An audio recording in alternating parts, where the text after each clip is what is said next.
Hi and welcome to a new episode and to a new kind of episode that I will be calling the Hiker's Corner. Maybe you saw it was a little bit of a different thumbnail that you clicked for this video. This is going to be a little bit of an uncut live kind of episode without actually being live, but it's going to be a little bit more relaxed. And the stuff that I will be talking about during this episode could be smaller stuff that maybe it's too small to actually have its own episode in a review or a backpacking thoughts, tips and tricks kind of movies that I normally do and that I've been doing for the past 2 years.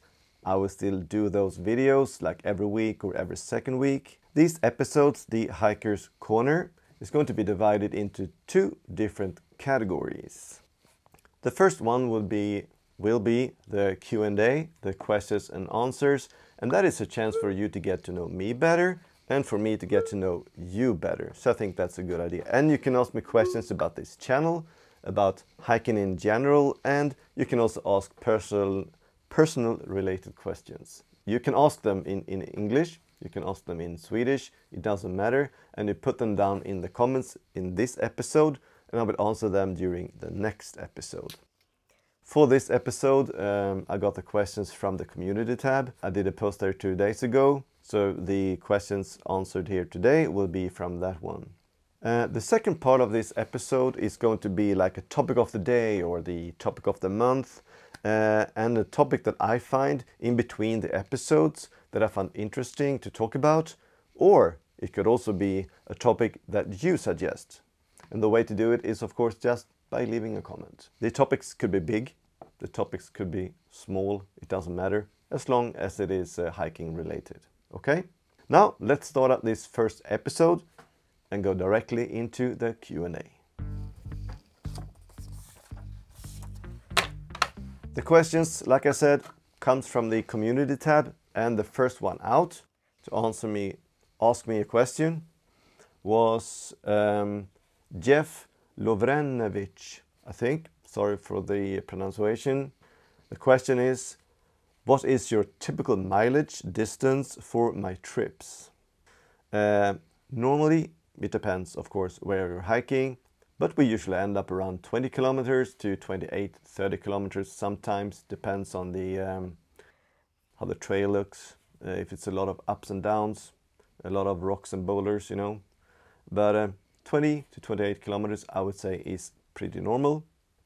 He also asks me what my current base weight is for 3-season hiking, and I only do 3-season hiking, so it is an easy question to answer.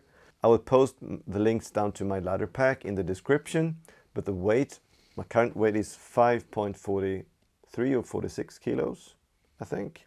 But the goal is to reduce it below 5 kilo during 2023. Okay, second question, or third question actually, comes from Sharon Livingstone. Thank you for writing down that question to me. Hiking alone or hiking with friends? Which do I prefer and why? I like them both, to be honest. Hiking alone is a completely different experience than hiking with friends. I like them both because hiking solo gives you a little bit more time for yourself, time for your own thoughts. And doing a couple of days of hiking alone is great. Gives me a lot of energy when I come home. Hiking with friends is a really nice thing as well. You have the company during the nights, you can talk to them during the days, and it is more like hanging out with friends, and during the day you're just walking, and in camp you have a lot of fun. I like them both. I don't want to choose between either one of them. I want to do them both. Okay. Favorite piece of gear? Also a question from Sharon Livingstone. I don't have a real favorite piece of gear, I think. But maybe my new down jacket that I received last year from Cumulus. It is a super lightweight. It is warm down to like minus 3, 4, 5, 6 degrees. You can survive in it. I can use it for sleeping, and it weighs only 140 grams. So that is great. So that is my favorite piece of ultralight gear, I would say. The third question from Sharon is, what is something you would swap out if money weren't an issue? That's an easy one. That would be a tent, a new tent. I would directly swap out my Big Sky Revolution 1.5 to a setbacks free duo. And the only reason would be the weight. The Big Sky tent weighs in at 1.5 kilo, more or less, with stakes and bags and everything. And the setbacks weigh in below a kilo, so I would save about 500 grams. So that would be my first pick. She also asked me what adventures I'm planning for 2023. Well, I will still continue to walk a little bit from time to time on my trail that I have just outside the door, the Sörmlandsleden. But for the longer hikes and maybe for autumn, we are planning and choosing between two, I would say. One being going to Norway.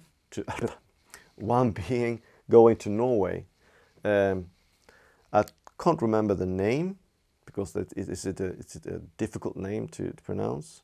I will look. It is called Tafjord. That wasn't really difficult, was it? Tafjordstunga or something like that. It is a really beautiful place in Norway. I probably have like 12 hours in my car to get there, but that is doable.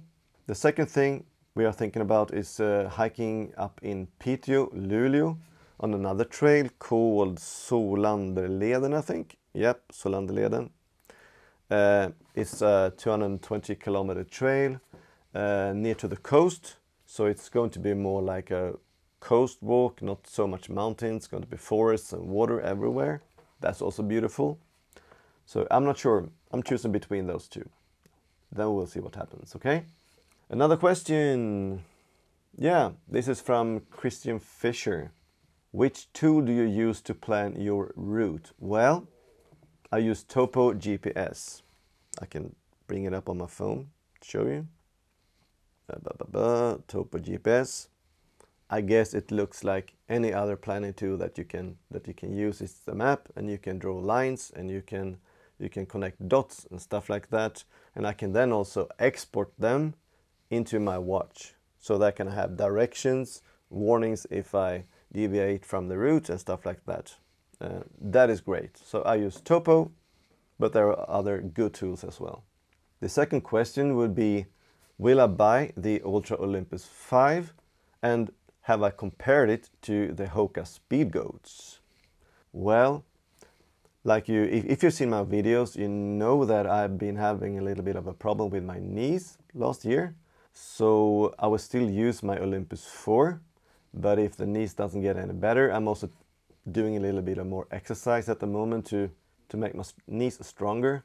If the Ultra Olympus 4 doesn't work out, I will maybe switch to the 5s or maybe another brand completely. And then of course the Hoka Speed Goats would be a good choice. I have a friend using them and he likes them. So I don't have any plans doing it, but it might happen. It might, yeah.